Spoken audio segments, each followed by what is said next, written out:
Hi hello friends, welcome to GMS car modifiers. ಇವತ್ತೊಂದು ಹೊಸ vehicle ಜೊತೆಗೆ ಒಂದು ಹೊಸ ವಿಡಿಯೋ ಅಂತ ಹೇಳ್ಬೋದು. ಸೊ ನಾರ್ಮಲ್ ಆಗಿ ನೀವು ಬೇಸ್ ವೇರಿಯಂಟ್ ತಗೊಳ್ಳಿ ಅಥವಾ ಟಾಪ್ ಎಂಡ್ ವೇರಿಯಂಟ್ ತಗೊಳ್ಳಿ, ಈ ವೆಹಿಕಲ್ ಅಲ್ಲಿ ಮಾಡಿರೋಷ್ಟು ಮಾಡಿಫಿಕೇಶನ್ ನಿಮ್ ವೆಹಿಕಲ್ಗೂ ತುಂಬಾ ಇಂಪಾರ್ಟೆಂಟ್ ಇರುತ್ತೆ. ಸೊ ನೀವು ಬೇಸ್ ವೇರಿಯಂಟ್ ತಗೊಂಡು ಅಂತ ಅಂದಾಗ ಅದರಲ್ಲಿ ಕೆಲವೊಂದು ಫೀಚರ್ಸ್ ನ ಕೊಟ್ಟಿರಲ್ಲ, ಅದನ್ನ ನೀವು ಆಫ್ಟರ್ ಮಾರ್ಕೆಟ್ ಅಲ್ಲಿ ಹಾಕೊಬಹುದು, ಯಾವುದೇ ರೀತಿ ಪ್ರಾಬ್ಲಮ್ ಆಗೋದಿಲ್ಲ. ಅಂಡ್ ದೆನ್ ನಿಮಗೆ ಬೇಕಾದಿರೋ ಚಾಯ್ಸ್ ಅಲ್ಲಿ ಸಹ ನೀವು ಹಾಕೊಬಹುದು.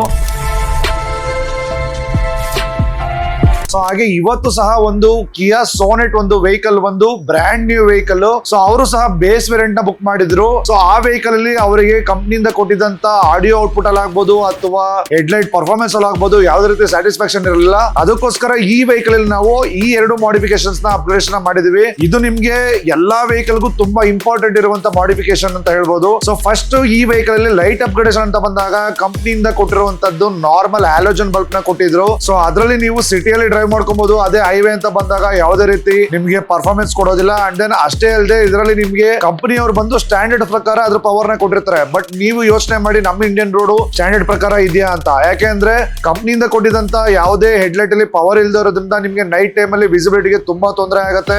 ಯಾವುದೇ ರೀತಿ ಫಾಗ್ ಅಥವಾ ರೈನ್ ಅಥವಾ ಏನೋ ಒಂದು ಬಂತು ಅಂತಂದಾಗ ಅಥವಾ ಒಂದು ರೋಡ್ ಡೈವರ್ಷನ್ ಇರುವಾಗ ಪ್ರಾಪರ್ ಮಾರ್ಕಿಂಗ್ ಇರೋದಿಲ್ಲ. ಹಾಗಾಗಿ ನಿಮ್ಗೆ ನೈಟ್ ಟೈಮು ನಿಮ್ಗೆ ಸ್ಟಾಕ್ ಅಲ್ಲಿ ಓಡಿಸೋದ್ರಿಂದ ಸೇಫ್ ಇರೋದಿಲ್ಲ. ಸೊ ಅದಕ್ಕೋಸ್ಕರ ಇದರಲ್ಲಿ ನಾವು ಹೈ ಬೀಮ್ ಮತ್ತೆ ಲೋ ಬೀಮ್ ಎರಡರಲ್ಲೂ ಸಹ ನಾವು ಜಿನೋಮ್ ಅವರ 220 ವ್ಯಾಟ್ LED ಹೆಡ್ಲೈಟ್ ಬಲ್ಬ್ ನ ಅಪ್ಗ್ರೇಡೇಷನ್ ಮಾಡಿದೀವಿ. ಇದು ನಿಮಗೆ 6000 ಕೆಲ್ವಿನ್ ನ ಪ್ರೊಡ್ಯೂಸ್ ಮಾಡುತ್ತೆ. ಜೊತೆಗೆ 220 ವ್ಯಾಟ್ಸ್ ಜೊತೆಗೆ 21000 ಲುಮಿನ್ಸ್ ಬರೋದ್ರಿಂದ ಸೊ ನಿಮ್ಗೆ ಒಳ್ಳೆ ಬ್ರೈಟ್ನೆಸ್ ಅಂತ ಹೇಳ್ಬೋದು. ಅಂಡ್ ದೆನ್ ಈಸಿಲಿ ನಿಮ್ಗೆ ಥ್ರೋ ಬಂದು 400 to 500 ಮೀಟರ್ಸ್ ವರೆಗೂ ಥ್ರೋ ಕೊಡುತ್ತೆ. ಸೊ ಯಾವಾಗ್ಲೂ ನೀವು ಹೆಡ್ಲೈಟ್ ಪರ್ಚೇಸ್ ಮಾಡುವಾಗ ಯಾವಾಗ್ಲೂ ವ್ಯಾಟ್ಸ್ ನ ಕಂಪೇರ್ ಮಾಡ್ತೀರಾ. ಮಾರ್ಕೆಟ್ ಅಲ್ಲಿ ನಿಮ್ಗೆಲ್ಲ ಆಲ್ರೆಡಿ ಗೊತ್ತಿರೋ ಹಾಗೆ 300 ವ್ಯಾಟ್ಸ್ ಅಂತೆ, 400 ವ್ಯಾಟ್ಸ್ ಅಂತೆ, 500 ವ್ಯಾಟ್ಸ್ ಅಂತ ಇರುತ್ತೆ. ಸೊ ಅದ್ಯಾವುದು ನಿಮ್ಮ ವೆಹಿಕಲ್ ಇಲ್ಲಿ ಸಸ್ಟೈನ್ ಆಗೋದಿಲ್ಲ. ಅಂಡ್ ದೆನ್ ಮಾರ್ಕೆಟ್ ಅಲ್ಲಿ ಯಾವುದೇ ರೀತಿ 300, 500 ವ್ಯಾಟ್ಸ್ ಬಲ್ಬ್ ಇನ್ನ ಬಂದೂ ಇಲ್ಲ. ಸೊ ನೀವು ಯಾವಾಗ್ಲೂ ಪರ್ಚೇಸ್ ಮಾಡಬೇಕಾದಾಗ ಬ್ರ್ಯಾಂಡ್ ಅಲ್ಲಿ ಹೋಗಿ ಅಂಡ್ ದೆನ್ ಪವರ್ ಔಟ್ಪುಟ್ ಏನ್ ಬರ್ತಾ ಇದೆ ಅಂತ ಪ್ರಾಪರ್ ಆಗಿ ಚೆಕ್ ಮಾಡಿ ಆಮೇಲೆ ಪರ್ಚೇಸ್ ಮಾಡಿ. ಅಂಡ್ ದೆನ್ ಈ ಹೆಡ್ಲೈಟ್ ಅಲ್ಲಿ ನಿಮಗೆ 2 year ರೀಪ್ಲೇಸಬಲ್ ವಾರಂಟಿ ಸಹ ಬರುತ್ತೆ. ಅಷ್ಟೇ ಅಲ್ಲದೆ ಇದರಲ್ಲಿ ಐ ಬಿ ಮತ್ತೆ ಲೋ ಬೀಮ್ ಎರಡು ಸಪರೇಟ್ ಇರೋದ್ರಿಂದ ನಾವು ಐ ಬಿ ಮತ್ತೆ ಲೋ ಬೀಮ್ ಅಲ್ಲಿ ಎರಡರಲ್ಲೂ ಸಹ 220 ವ್ಯಾಟ್ ನ ಅಪ್ಗ್ರೇಡೇಷನ್ ಮಾಡಿದೀವಿ. ಅಷ್ಟೇ ಅಲ್ಲದೆ ಇಂಟೀರಿಯರ್ ಅಂತ ಬಂತಂದಾಗ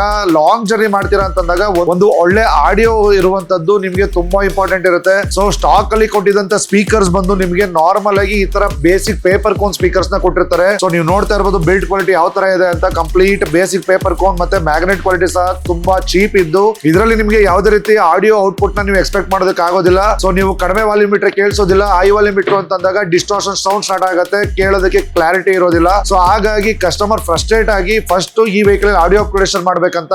ಸೊ ಇದರಲ್ಲಿ ನಾವು ಓವರ್ ದ ಡಿಸ್ಕಷನ್ ಆದ್ಮೇಲೆ ಕಸ್ಟಮರ್ ಗೆ ನಾವು ಸಜೆಸ್ಟ್ ಮಾಡಿದ್ ಬಂದು ಮೊರೆಲ್ ಅವರ ಕಾಂಪೊನೆಂಟ್. ಸೊ ಅದರಲ್ಲೂ ಸಹ ಮೊರೆಲ್ ಅಲ್ಲಿ MK3 ಕಾಂಪೊನೆಂಟ್ ಮತ್ತೆ ಕೋಯಾಕ್ಸಲ್ ಫ್ರಂಟ್ ಅಲ್ಲಿ ಕಾಂಪೊನೆಂಟ್ ನ ಹಾಕಿದೀವಿ, ರೇರ್ ಅಲ್ಲಿ ಕೋಯಾಕ್ಸಲ್ ನ ಹಾಕಿದೀವಿ. ನಾರ್ಮಲ್ ಆಗಿ ಯಾವುದೇ ನಿಮ್ದು ಸ್ಮಾಲ್ ಸೈಜ್ ವೆಹಿಕಲ್ ಇತ್ತು ಅಂತ ಅಂದಾಗ ಫ್ರಂಟ್ ಅಲ್ಲಿ ಕಾಂಪೊನೆಂಟ್ ಹೋಗಿ ರೇರ್ ಅಲ್ಲಿ ಕೋಯಾಕ್ಸಲ್ ಹೋಗಿ. ಕಾಂಪೊನೆಂಟ್ ಏನಕ್ಕೆ ಅಂತಂದ್ರೆ ನಿಮಗೆ ಟ್ವಿಟರ್ ಸಪರೇಟ್ ಇರುತ್ತೆ and then mid bass separate ಇರುತ್ತೆ. ಸೊ ಅವಾಗ ನಿಮಗೆ ಎಷ್ಟು ನಾವು ಮ್ಯೂಸಿಕ್ ನ ಸಪರೇಟ್ ಮಾಡ್ತಾ ಹೋಗ್ತೀವಿ ಅಷ್ಟು ನಿಮಗೆ ಕೇಳೋದಕ್ಕೆ ಹಿಯರಿಂಗ್ ಕ್ವಾಲಿಟಿ ತುಂಬಾ ಚೆನ್ನಾಗಿರುತ್ತೆ. ರೇರ್ ಅಲ್ಲಿ ನಾವು ರೆಗ್ಯುಲರ್ ಕೋಯಾಕ್ಸಲ್ ಹೋಗಿದೀವಿ. ಯಾಕಂದ್ರೆ ನೀವು 5 ಸೀಟರ್ ವೆಹಿಕಲ್ ಅಥವಾ ಸ್ಮಾಲ್ ವೆಹಿಕಲ್ ಅಂತ ತಗೊಂಡಾಗ ಡ್ರೈವರ್ ಮತ್ತೆ ಕೋ ಪ್ಯಾಸೆಂಜರ್ ಜಾಸ್ತಿ ಟ್ರಾವೆಲ್ ಮಾಡೋದು. ಹಾಗಾಗಿ ಫ್ರಂಟ್ ಅಲ್ಲಿ ಕಾಂಪೊನೆಂಟ್ ನ ಪ್ಲೇಸ್ ಮಾಡಿದೀವಿ ಅಂಡ್ ದೆನ್ ರೇರ್ ಅಲ್ಲಿ ನಾವು ಕೋಯಾಕ್ಸಲ್ ನ ಕೊಟ್ಟಿದ್ವಿ. ಇದು ನಿಮಗೆ 80 ವ್ಯಾಟ್ RMS ನ ಪ್ರೊಡ್ಯೂಸ್ ಮಾಡುತ್ತೆ. ಅಂಡ್ ದೆನ್ ಇದರಲ್ಲಿ ಆಡಿಯೋ ಅಂತ ಬಂದಾಗ ನಿಮಗೆ ಜಸ್ಟ್ 4 ಸ್ಪೀಕರ್ ಅಪ್ಗ್ರೇಡೇಷನ್ ಮಾಡ್ಕೊಂಡ್ರೆ ಅದು ಆಡಿಯೋ ಕಂಪ್ಲೀಟ್ ಆಗೋದಿಲ್ಲ. ಅದಕ್ಕೆ ನಾವು ಬೇಸ್ ಫ್ರೀಕ್ವೆನ್ಸಿಗೆ ಇದರಲ್ಲಿ ನಾವು ಸಬೂಫರ್ ನ ಬಂದು ರಾಕ್ಫೋರ್ಡ್ ಅವರ 12 ಸಬೂಫರ್ ನ ಯೂಸ್ ಮಾಡಿದೀವಿ. ಇದು ನಿಮಗೆ 200 ವ್ಯಾಟ್ RMS ಜೊತೆಗೆ 400 ವ್ಯಾಟ್ ಮ್ಯಾಕ್ಸ್ ಪೀಕ್ ಪವರ್ ಬರುತ್ತೆ. ಅಂಡ್ ದೆನ್ ಈ 4 ಡಿವೈಸ್ ನ ಅಥವಾ ಅಂದ್ರೆ ಈ ಸ್ಪೀಕರ್ಸ್ ಮತ್ತೆ ಸಬೂಫರ್ ಈ ಎಲ್ಲಾನು ನಾವು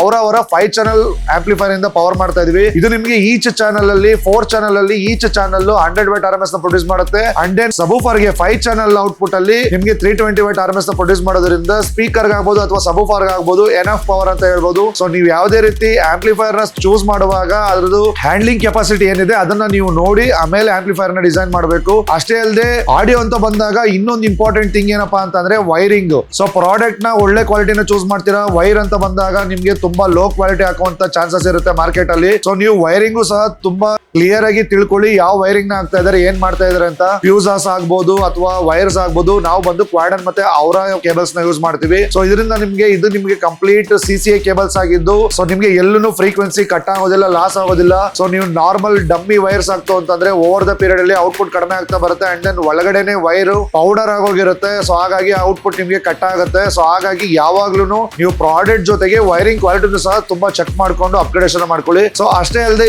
ಈ ವೆಹಿಕಲ್ ನಾವು ಆಡಿಯೋ ಅಪ್ಗ್ರೇಡೇಷನ್ ಮಾಡೋಕ್ಕಿಂತ ಮುಂಚೆ ನೀವು ಆಡಿಯೋ ಅಪ್ಗ್ರೇಡೇಷನ್ ಮಾಡಿ ಅಥವಾ ಬಿಡಿ. ಸೊ ಫಸ್ಟ್ ನೀವು ಮಾಡಬೇಕಾಗಿರೋದು ವೆಹಿಕಲ್ ಅಲ್ಲಿ ಡ್ಯಾಂಪಿಂಗ್. ಸೊ ಈ ವೆಹಿಕಲ್ ಅಲ್ಲಿ ನಾವು ಇನ್ನರ್ ಅಲ್ಲಿ ಬಂದು ಆಲ್ಪೈನ್ ಅವರ 2.4 mm ಥಿಕ್ನೆಸ್ ಡ್ಯಾಂಪಿಂಗ್ ನ ಯೂಸ್ ಮಾಡಿದೀವಿ. ಅಂಡ್ ದೆನ್ ಔಟರ್ ಅಂತ ಬಂದ್ರೆ ಇದರಲ್ಲಿ ನಾವು ಆಲ್ಪೈನ್ ಅವರ 4.4 mm ಡ್ಯಾಂಪಿಂಗ್ ನ ಯೂಸ್ ಮಾಡಿದೀವಿ. ಸೊ ಹೊರಗಡೆ ಫೋಮ್ ಡ್ಯಾಂಪಿಂಗ್ ಏನಕ್ಕಪ್ಪ ಅಂತಂದ್ರೆ ನಿಮ್ಗೆ ಫೋಮ್ ಅಲ್ಲಿ ಕಂಪೇರ್ ಟು ಅದರ್ ಡ್ಯಾಂಪಿಂಗ್ ಅಥವಾ ನಾರ್ಮಲ್ ಡ್ಯಾಂಪಿಂಗ್ ಗೆ ಕಂಪೇರ್ ಮಾಡಿದ್ರೆ ಫೋಮ್ ಅಲ್ಲಿ ನಿಮಗೆ ಸೌಂಡ್ ಫ್ರೀಕ್ವೆನ್ಸಿ ಎಲ್ಲೂ ಲಾಸ್ ಆಗದಿರೋ ತರ ನೋಡ್ಕೊಳ್ಳುತ್ತೆ. ಅಂದ್ರೆ ಹೊರಗಡೆ ಫ್ರೀಕ್ವೆನ್ಸಿ ಒಳಗಡೆ ಬರ್ದಿರೋ ತರ, ಒಳಗಡೆ ಫ್ರೀಕ್ವೆನ್ಸಿ ಹೊರಗಡೆ ಹೋಗದಿರೋ ತರ ನೋಡ್ಕೊಳ್ಳುತ್ತೆ. ಅಂಡ್ ದೆನ್ ಈ 2 ಲೇಯರ್ ಡ್ಯಾಂಪಿಂಗ್ ಮಾಡೋದ್ರಿಂದ ಒಂದು ನಿಮ್ಗೆ ರಾಟ್ಲಿಂಗ್ ನಾಯ್ಸ್ ಅವಾಯ್ಡ್ ಆಗುತ್ತೆ, ವೈಬ್ರೇಷನ್ ನಾಯ್ಸ್ ಆಗ್ಬೋದು. ಅಂಡ್ ದೆನ್ ಆಡಿಯೋ ಔಟ್ಪುಟ್ ಸಹ ನಿಮ್ಗೆ ಈಸಿಲಿ 20 to 30% ಎನ್ಹಾನ್ಸ್ಡ್ ಆಗಿ ಕೇಳುತ್ತೆ. ಅಂಡ್ ದೆನ್ ನಾವು ಸಬ್ವೂಫರ್ ಆಗ್ತಾ ಇದೀವಿ, ಒಂದು ಪವರ್ಫುಲ್ ಸ್ಪೀಕರ್ ಆಗ್ತಾ ಇದೀವಿ ಅಂತ ಅಂದಾಗ ನೀವು ಹೈ ವಾಲ್ಯೂಮ್ ಅಲ್ಲಿ ಕೇಳುವಾಗ ಏನ್ ಪ್ಯಾಡ್ ಅಲ್ಲಿ ವೈಬ್ರೇಷನ್ ಬರುತ್ತೆ ಅದು ಸಹ ಕಟ್ ಆಫ್ ಆಗುತ್ತೆ. ಸೊ ಕಂಪ್ನಿಯಿಂದ ಕೊಟ್ಟಿದ್ದಂತ ಈ ತರ ಬೇಸಿಕ್ ಪೇಪರ್ ಕೋನ್ ಸ್ಪೀಕರ್ಸ್ ನ ರಿಮೂವ್ ಮಾಡಿ, ಸೊ ಆಫ್ಟರ್ ಮಾರ್ಕೆಟ್ ಸ್ಪೀಕರ್ಸ್ ನೀವು ನೋಡ್ತಾ ಇರಬಹುದು ಮೊರೆಲ್ ಅಲ್ಲಿ ಯಾವ ತರ ಕ್ವಾಲಿಟಿ ಇದೆ ಅಂತ. ಅಂಡ್ ದೆನ್ ಇದ್ರ ಕೋನ್ ಕ್ವಾಲಿಟಿ ಆಗ್ಬೋದು ಅಥವಾ ಮ್ಯಾಗ್ನೆಟ್ ಕ್ವಾಲಿಟಿ ಆಗ್ಬೋದು, ನೀವೇ ನೋಡ್ತಾ ಇರಬಹುದು ಎರಡಕ್ಕೂ ಕಂಪ್ಯಾರಿಸನ್ ಯಾವ ತರ ಇದೆ ಅಂತ. ಸೊ ಈ ಸ್ಪೀಕರ್ ನ ನೀವು ರಿಮೂವ್ ಮಾಡಿ ಫಸ್ಟ್ ಸ್ಪೀಕರ್ ನ ಅಪ್ಗ್ರೇಡೇಷನ್ ಮಾಡ್ಕೊಳ್ಳಿ, ಒಂದು ಒಳ್ಳೆ ಮ್ಯೂಸಿಕ್ ನ